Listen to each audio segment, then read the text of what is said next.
Қызылорда облысы Шиелі ауданында қазіргі таңда мынау 2016 жылдары Есмаханов Алмасбек деген мынау әлеуметтік салаға қарайтын куратор болып, мынау Шиелі ауданында қызмет атқарды. Әкім орынбасары болып. Енді айтайын дегенім, сол жылдары мынау анықтамаңыз бар денсаулық жөнінде, сізді мектепке жібере алмаймыз, тексеріңіз барлығын деп жұмыстан шығарып, қолыма Пернеевтің жаңағы директордың приказын қолыма ұстатып қуып шыққан болатын, мына сот шешіммен. Енді қазір айтайын дегенім, мынау сиырдың күні бұзауға да туады деген бар, мынау қазақта сондай сөз бар. Мынау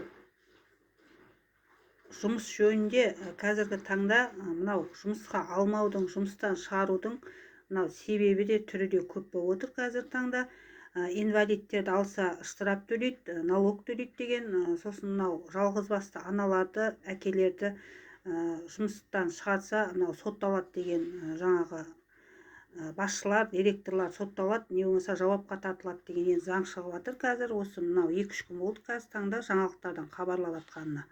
Енді айтайын дегенім, енді мынау ауру сырқауды қойып, енді жалғызбасты өзі қиналып жүрген, қайтыс болған, не болмаса ажырасып кеткен жалғызбасты аналар, әкелерге 2 есе ауыртпашылық салады енді. Өйткені шашал десе басалатын директорлар, басшылар, мынау жұмыс беруші кәсіпкерлер міне. Енді ол кісілер шашал десе басалып, ойына келген сөздерді айтып, өзі мынау қашайын деп тұрған киікті таяқ лақтырса не болады? Онан самайын зымырайды ғой. Сол сияқты мынау директорлер, басшылар, онсыз да мынау 20 саның жабық, кредит жауып тастаған деп, ол бір сылтау. Екінші, жалғызбастыларды жұмыстан шығарса жауапқа тартылады деп жалғызбастыларды таға алмайды. Мынау денсаулық анықтамасы бар деп таға алмайды. Сонымен енді жұмыссыздар санын көбейтіп, мансаптың құдай қаласа нанын жүргізейін деп отырсыздар ғой. Мынау қоғамдық жұмыстың жаңағы категориясы, мынау 1000 адам болса, мысалы 2000 адам қосылайын деп отыр ғой. Өйткені қазірдің өз Шиелі ауданында жалғызбасты аналар, әкелер жеткілікті, ажырасқандар, қайтыс болғандар мысалы. Сол енді мынау Шиелі ауданының басшылары онсыз да мынау жел тұрмай жаңағы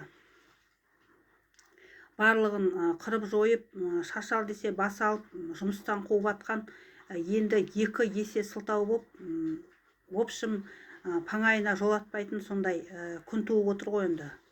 Өйткені себебі мынау таныстықпен алу өз алды, мынау неше түрлі еңбек жаңағы 23-ші баптың 1-ші тармағы өз алды, кімді алады өзі біледі деген.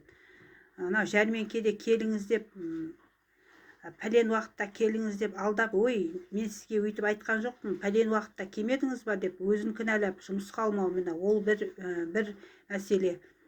Сонымен, в общем, мынау жұмысқа тұру деген жағдай бұл моладан қайттан тірілумен тең болып тұр ғой қазіргі таңда. Өйткені себебі мынау басшылар, директорлер шашал десе басалып, білмейміз біз, тем более қазір үлкен кісілер пенсияға кетіп, бұрынғы жастар келіп жатыр орнына. Жастар қазіргі таңда мынау өз ісіне жауапсыз, сылтау айтатын, алдап қашатын, міне осындай да басшылар табылып жатыр жастардың ішінен. Енді бәріне топырақ шашып жатқан жоқпын. Бірақ осы мәселеге қайта қарап, мынау халықпен талқылап, жаңағы көмек берсе деймін. Өйткені себебі